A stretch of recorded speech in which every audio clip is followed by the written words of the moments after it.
소개받은 키위 심리발달 심리지수 오세연입니다. 이번 시간에는요, 제가 온라인 방식과 오프라인 방식을 병행해서 부모-자녀 관계 증진 치료 프로그램을 했던 그 연구 결과에 대해서 말씀드리고자 합니다. 본 연구가 이제 시작되게 된 그 필요성은요, 여러분들이 다 지금 우리 마스크 쓰고 있잖아요.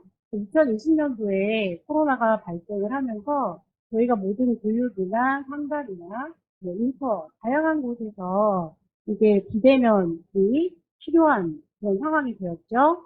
상담 현장에서도 역시 마찬가지로 이 부모-자녀 관계의 문제들이 너무 심각해지고 있는데 이걸 어떻게든 해소를 해야 한다. 이런 요구들이 굉장히 많았습니다.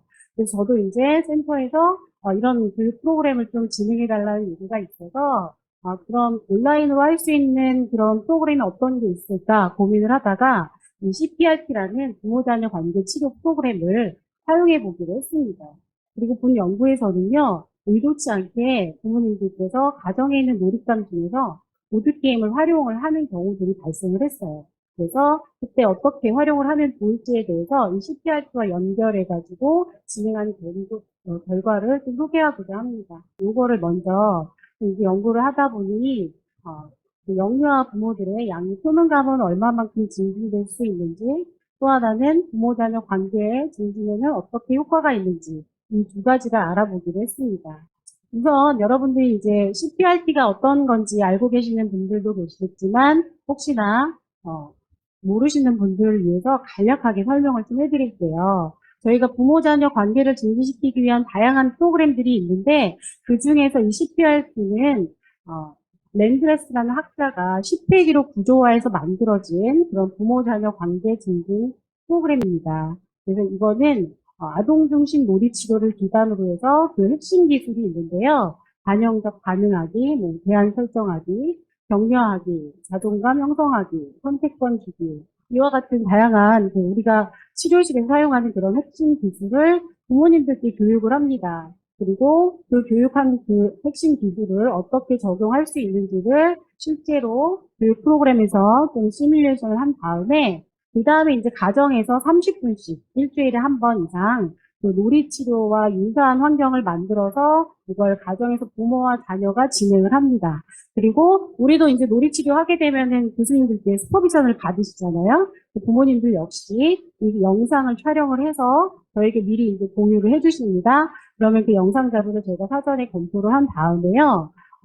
집단 안에서 이거를 우리 집단 슈퍼비전 같듯이 부모님들하고 그 영상에서 어떤 상호작용이 일어났는지에 대한 것들을 교육을 하게 됩니다.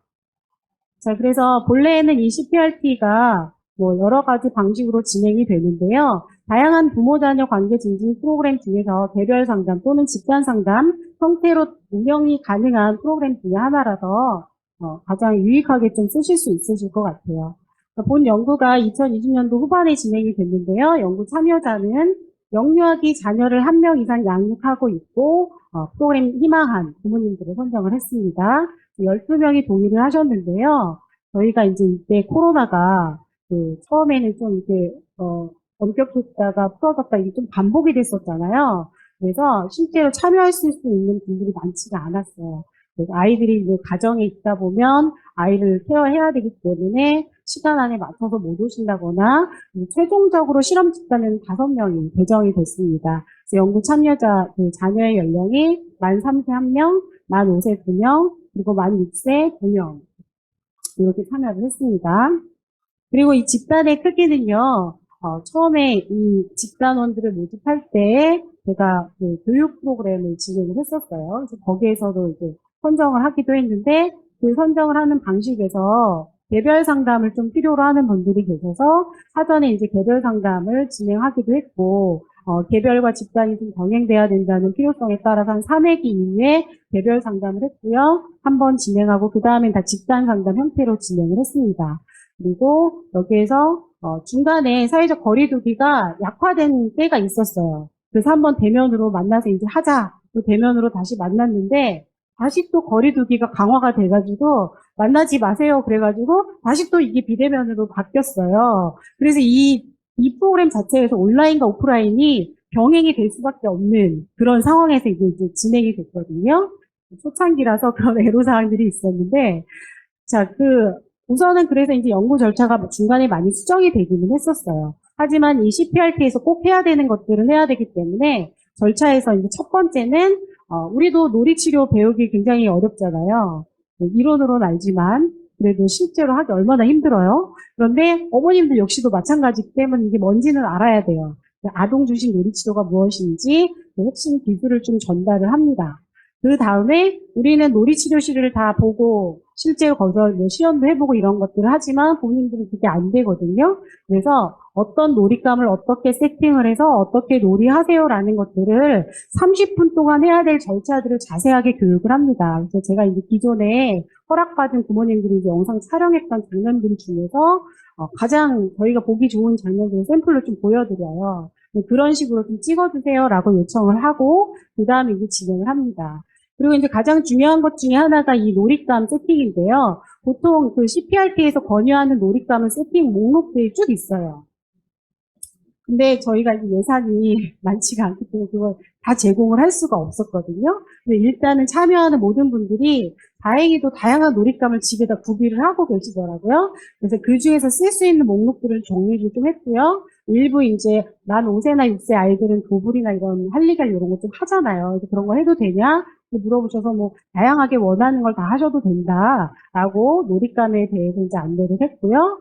그리고 나서 이제 이 모든 과정들이 지나면 놀이를 이제 집에서 할 수 있는 여건이 마련이 되시거든요. 그 다음에 이제 놀이 시간 30분씩 진행을 하시고 나면은 그 영상을 촬영을 해서 저희도 이제 보내주십니다. 그리고 이제 제가 사전에 다 일일이 다 봐요. 30분씩이기 때문에 그걸 보고 몇 분 몇 초에 어떤 행동이 있었는지 핵심 기술을 배운 것들을 어떻게 적용하고 계신지 이런 것들 분석을 미리 해놓고요. 그다음에 줌에서 만났을 때 이제 허락한 그 공유된 영상을 가지고 피드백을 주고받는 그런 과정이 진행이 됩니다. 10회기가 이제 어떻게 운영이 되냐면요. 1회기에는 오리엔테이션을 해요. 어떤 식으로 할 건지 서로 이제 상의하고 구조화를 하게 됩니다. 그리고 나서 2회기에는 교육을 통해서 CPRT가 무엇인지에 대해 소개하고 3회기에는 핵심 기술을 이제 반영적 반응하기 위주로 그때 교육을 합니다. 그리고 4회기하고 9회기에는 이 반영적 반응하기 플러스 뭐 제한 설정하기 해가지고 매 회기마다 핵심 기술을 하나씩 이제 교육을 하고 그 다음에 지난주에 영상 찍어온 분 중에서 한 명씩 공유하는 이 두 가지가 4회기부터 9회기까지 진행이 돼요. 네, 그걸 진행을 했고요. 마지막 이제 10회기에는 프로그램 어떻게 했는지에 대한 서로 평가하고 요약하고 그리고 핵심 기술 잊어버린 것을 다시 한번 서로 나누고 이런 시간을 가졌습니다. 자, 여기에서 이제 우리가 여기 게임 놀이와 관련된 걸 배우는 시간이잖아요. 그래서 이제 여기에서 활용된 보드게임이 어떤 건지 저는 앞서 발표하신 분들은 사전에 그 보드게임을 선정을 하고 진행을 하신 경우라면 저 같은 경우에는 보드게임을 선정하지 않았는데 어머님들께서 자유롭게 놀이하는 과정 중에 이 보드게임 써도 돼요? 라고 이제 문의를 하신 경우에요. 그래서 역시 보드게임 좋구나. 그리고 이거 알려드려야 되잖아요.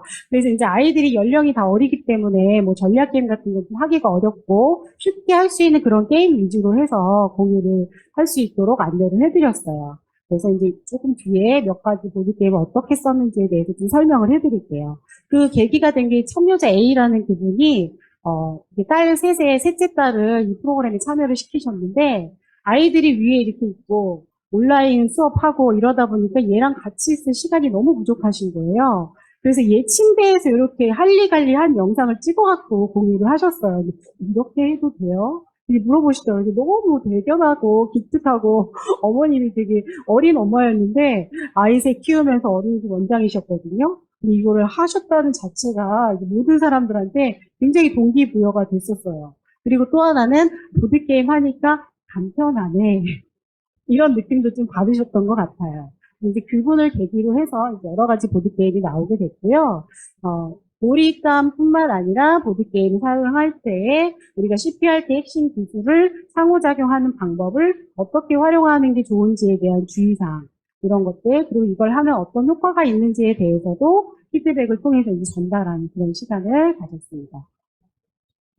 자, 첫 번째 보드게임 이제 할리갈리예요. 할리갈리는 우선 이제 우리 전 국민이 아마 가정마다 하나씩 있지 않나, 이제는 그런 생각이 들 정도로 모르는 사람이 없는 게임이죠. 아주 게임이 쉽고, 영유아들도 얼마든지 규칙만 간소화한다면 할 수 있는 게임이에요. 긴장 이완하고 흥미 유발하는 데는 이만한 게임이 없구나 싶고요. 이 카드를 보고 종을 쳐야 되기 때문에 집중력. 그리고 자기가 눈으로 보고 충동을 조절해야 되기 때문에 충동 조절, 자기 조절력이 향상될 수 있죠. 그리고 보드게임은 모든 게임 다 규칙이 있기 때문에 그 규칙을 이해해야 하고요. 그걸 아이와 엄마가 언어적으로 상호작용을 해야 되기 때문에 이런 다양한 기대 효과들을 우리가 볼 수가 있는 게임입니다. 근데 이제 본 게임에서는 영유아 부모가 해야 되기 때문에 게임을 아이가 즐겁게 유지하는 거에 좀 초점을 두었어요. 이 CPRT에서 가장 중요하게 생각하는 게요. 함께 있어주는 태도라는 거거든요. 엄마와 아이가 뭘 하지 않더라도 이 집중해서 같이 있어주는 것만으로도 굉장히 중요하다라고 강조하고 있는데 이 프로그램에 참여하는 그 부모님들께 제가 그 부분을 항상 강조했거든요. 할리갈리 할 때 사전에 아이의 수준에 맞게 방법을 좀 조절해가지고 할 수도 있다. 그리고 만약에 아이가 종을 잘 못 칠 경우에도 카드를 뺏긴다는 거에 집중하지 않도록 흥미를 갖고 유지할 수 있으려면 어떻게 해야 될지 이런 것들을 좀 같이 함께 나누면서 상호작용을 하고 반영적 반응하기나 제한 설정하기, 뒤에 나오는 선택권 주기 등등의 핵심 기술을 좀 사용하세요. 이렇게 안내를 했어요. 자, 두 번째, 이제 어머님들이 가정에 또 도불도 많이 갖고 계셨어요. 그래서 이걸 이제 어떤 분이 이것도 활용을 하셨는데요. 도불의 경우에는 그림과 그 그림에 마다 이게 명칭이 되어 있죠. 그리고 이 설명서가 글씨가 굉장히 작아가지고 안 보인다고 하시는 거 사진 찍어서 확대하시라고 안내해드렸었는데 이 시각적인 주의력, 집중력 이거 굉장히 요구되는 게임이죠. 또 하나, 이게 도브레는 게임 룰이 여러 가지로 자세하게 안내가 되어 있는데, 이 규칙을 잘 지키는 것, 이것도 자기 조절력 향상에 도움이 될 거고요. 또 하나는 이제 언어 표현 능력, 그리고 그 단어하고 그 그림하고 매칭해서 기억하는 능력, 이것까지도 향상시킬 수 있다라고 선행 연구에는 기대 효과가 나와 있어요. 그래서 본 연구에서도 아이들의 발달 수준, 이거 반드시 고려해서 엄마 아빠가 아이와 상호작용하는 게 중요합니다라고 안내를 했고요. 역시 이것도 이제 게임에 흥미를 갖고 하는 것에 중점을 두면서 했습니다. 그리고 이제 여자아이들 같은 경우에는 이름 외치는 거 되게 재밌어 하잖아요. 그래서 패턴, 그림 패턴에 이름을 외치고 또 그 그림을 찾고 하는 이런 언어적인 상호작용을 할 수 있는 것에도 중점을 두고 프로그램을 진행하도록 안내를 했습니다. 마지막에 이제 활용된 게임 중에 하나가 덤블링 몽키예요.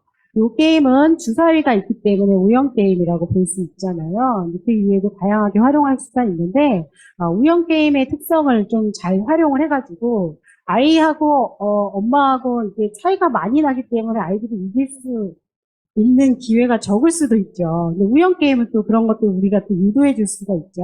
그리고 이 게임을 할 때는 아이가 좀 이겨보는 성취감, 유능감 이런 것들을 좀 경험할 수 있게끔 중점을 두고 진행을 하시면 좋겠다라고 안내를 했고요.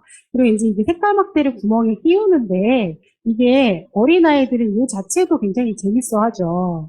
저는 이제 노인복지관에서 노인분들하고도 이걸 했었는데 이것만 계속하자고 할 정도로 이 게임이 굉장히 인기가 많더라고요. 그래서 아이들하고 상호작용할 때 게임을 규칙을 지켜서 하는 것도 중요하지만 같이 즐겨야 되잖아요. 그래서 구멍 끼우는 활동. 이거는 어디에 좋은지에 대해서 소근육 운동, 시지각 협응에 도움이 됩니다. 라는 것들을 이제 피드백에서 안내를 해드렸어요. 그래서 이 게임을 통해서 소근육 운동도 향상이 되고 또 본인 스스로 이기면서 성취감도 느끼고 그리고 이걸 잘 조절해서 원숭이가 안 떨어지게 빼려면 어떻게 해야 되지? 이게 문제를 또 해결을 해야 되잖아요. 그런 것들도 향상될 수 있는 또 엄마와 계속 상호작용을 하죠. 주사에 굴려가지고 나온 거 보고 뽑고 이런 것들이 상호작용하고 협력도 하고 이런 것들을 향상시킬 수 있습니다라는 것들을 피드백에서 안내를 해드렸습니다. 자, 그래서 이제 양립 효능감과 부모-자녀 관계의 이 척도는요, 이 양립 효능감은 이 척도를 활용을 했어요. 그리고 이제 부모-자녀 관계 척도는 이경의 부모-자녀 관계 척도라는 게 있어서 이제 하위 요인들이 있어가지고 요거를 진행을 했는데, 실험 집단 5명, 통제 집단 5명 동질성 확보를 위해서 독립표본 테스트 실시했고요. 그리고 프로그램 처치에 따라서 양육 효능감, 부모-자녀 관계, 그 차이 검증을 위해서 이제 사전과 사후에 대응 부분 P-테스트 실시를 했습니다. 그 결과가 이건데요. 이제 양육 효능감은 다행히도 여기 빨간색으로 제가 표시했듯이 총점을 비롯해서 뭐 전반적 양육 능력, 건강하게 양육하는 능력, 의사소통 능력, 학습 지도 능력, 훈육 능력 이런 것들이 다 의미 있게 이 학습 지도 능력만 좀 빠졌죠. 왜냐하면 이 아이들이 다 영유아기 때문에 부모님들이 학습하고 관련해서는 조금 잘 모르겠는데요. 이런 얘기가 많았어요. 그래서 그거만 지금 유의미하지 않게 나왔어요. 그리고 이제 부모-자녀 관계에서는 갈등 영역과 총점 부분은 의미가 있었는데 친밀감하고 의존성에 있어서는 의미 있는 변화는 없었어요. 좋아지기는 했는데 이 부분을 좀 체크를 해봤더니 이 의존성이라는 게 영유아들은 아직 굉장히 의존적이죠. 그래서 이게 10회기만으로 이것이 변화가 된다? 그건 좀 어려운 거라는 걸 다시 한번 확인할 수가 있었고요. 그리고 이 친밀감이요. 왜 이게 안 좋아졌나 생각을 해보니 지금 여기에 이제 쌍둥이 아이도 포함이 되어 있고 그리고 아까 말했듯이 삼자녀도 있고 그런데 아이들이 엄마하고 나만 둘만 있는 게 아니고 형제들이 코로나 때문에 온 집안이 다 집안에 모여 있어요. 그러니까 이 친밀감이라는 게 안 좋았다가 좋아지기보다는 지금 이게 막 되게 뭉쳐져 있는 그런 시기였던 것 같아요. 그래서 변화는 긍정적인 변화는 있었지만 통계적으로 의미하지는 않게 나오지 않았나 이렇게 좀 추측이 됩니다. 그리고 추가적으로 제가 이제 이분들하고 인터뷰를 마지막에 10회기 이후에 가능하신 분들하고 인터뷰를 해서 저희 자료집에는 그 몇 개가 나갔는데요. 그걸 이제 요약을 하자면 이런 내용이에요. 보드게임을 하는 동안에 너무 재밌더라. 그래서 긴장도 이완이 되더라. 그리고 내가 뭔가를 얘한테 해준다라고 생각하니까 나 자신이 좀 호응감이 향상되는 것 같다? 이런 얘기를 하셨고요. 또 하나는 이게 이제 CPRT를 선행 연구자들이 이걸 가지고 프로그램을 진행했을 때 가장 어려웠던 것 중에 하나가 이 놀이를 지속하는 게 상당히 힘들다. 그리고 우리나라는 놀잇감을요, 이 CPRT를 본래 방에다 이렇게 세팅을 해놔요. 그 방은 열지 않고 그 놀이하는 시간에만 들어가도록 되어 있어요. 랜드레스가 말하는 그 방식으로는. 근데 우리나라가 그게 가능할까요? 네. 그, 끌고 나와가지고 어떻게 썼는지 아마 하려고 하고, 한국 부모님들은 그게 좀 어려워요. 왜냐하면 우리는 어려서 이렇게 독립시키는 게 쉽지가 않거든요. 항상 끼고, 좀 어느 정도 클 때까지 데리고 있기 때문에, 이 놀잇감 자체도 이게 제한을 설정한다는 자체가 부모님들한테 굉장히 부담스럽다. 이런 얘기가 있었거든요. 이 보드게임은 그렇지 않죠. 박스에 넣었다가 딱 넣어놓고, 할 때 쫙 피고, 이게 가능하기 때문에 이 특별놀이 시간에만 이걸 오픈해서 사용하는 게 편리하다. 그렇기 때문에 이게 놀이 시간 하는 게 엄마들한테는 부담이 덜 되니 지속할 수 있지 않았을까. 요거 하나가 있었고요. 또 하나는요. 또 어떤 어머님이 아이하고 이제 요즘에 아이가 다 하나 둘밖에 없다 보니까 아이하고 놀다 보니 많이 맞춰주는 거에 항상 본인이 익숙했다라고 얘기하셨어요. 근데 그러니까 갈등이 없어요, 저희는. 그랬는데 이게 갈등이 없는 이유가 너무나 맞춰주니까 집에서는 없는데 유치원에 가면 갈등이 생겨요. 근데 이 보드게임을 하다 보면 이 정해진 규칙대로 하다 보면 자연스럽게 갈등 상황이 유발이 되거든요. 그런데 엄마가 이거를 해보니까 갈등이 이렇게 생길 수 있고 이걸 내가 선생님이 알려준 그 방식대로 하니 너무 신통방통해요. 이런 얘기를 하신 분이 계셨어요. 그래서 보드게임을 통해서 이 CPRT를 잘 적용을 한다면 CPRT 본래의 그 핵심 기술을 부모에게 전수하는 것에도 굉장히 효과적이고 그리고 보드게임이라는 것이 치료적으로 효과적이라는 것도 우리가 검증할 수 있는 그런 계기가 됐던 것 같습니다. 그래서 이제 논의의 결론 마지막 부분인데요. 이 어찌하다 보니 이 연구는 온라인과 오프라인인지 병행을 하게 됐어요. 다행히도 양육 효능감과 부모 간의 관계의 긍정적인 변화를 확인할 수 있었다라는 게 의미가 있고요. 또 그다음은 보드게임을 사용할 경우에 놀이시간 지속하고 또 질적으로 상호작용하는 것들이 용이하다. 그러다 보니 CPRT 핵심 기술을 적용하는데 보드게임은 참 효과적인 방법이구나라는 것들을 이제 어머님들이 이걸 통해서 확인을 하게 됐고 특히나 이제 한국 부모님들의 경우에는 우리 이제 항상 교육 제도에 그 틀에 박혀 있는 것에 익숙해져 있는 사람이다 보니 부모님들 역시 아이하고 자유롭게 놀아주세요 하면 굉장히 부담스러워하세요. 이제 보드게임이 이렇게 규칙 매뉴얼이 딱 정해져 있으니까, 아, 이게 우리 한국 부모님들에게는 굉장히 좋은 도구가 될 수 있고, 또 상호작용, 친밀감 증진하는 데 효과적이겠구나라는 것들을 확인을 할 수 있었습니다. 그리고 또 한 가지는요, 지금 각 집집마다 할리갈리 없는 집 없을 거고, 뭐, 더블리 먹기 요즘에 좀 아이들은 많이 하더라고요. 보드게임을 엄마들이 이제 꾸준히 사주세요. 무슨 특별한 날. 그치만 그걸 실제로 아이하고 질적으로 상호작용을 하는 부모는 많지 않다. 그런데 어떻게 하는지 몰라서 그런 분들이 훨씬 많은 것 같아요. 그러면 이 보드게임을 부모 자녀 관계 치료 CPRT를 활용을 해서 놀잇감으로 사용을 하고 피드백을 제가 영상을 통해서 그때그때 다 피드백을 해드리고 이 상호작용이 질적으로 이제 변화가 되겠죠. 그런 것들이 이제 본 연구에서 효과적인 결과로 나오지 않았나 생각이 듭니다. 후속 연구에서는 앞서 이제 선생님들이 하신 것처럼 연령에 맞는 보드게임을 선별을 해서 또 온라인 방식으로도 제가 해보니 이게 충분히 가능하더라고요. 또 온라인으로 운영이 가능한 그런 프로그램을 개발하고 효과도 검증하면 더욱더 유익하겠다라는 생각을 하게 됐습니다. 네, 이상으로 발표를 마치겠습니다.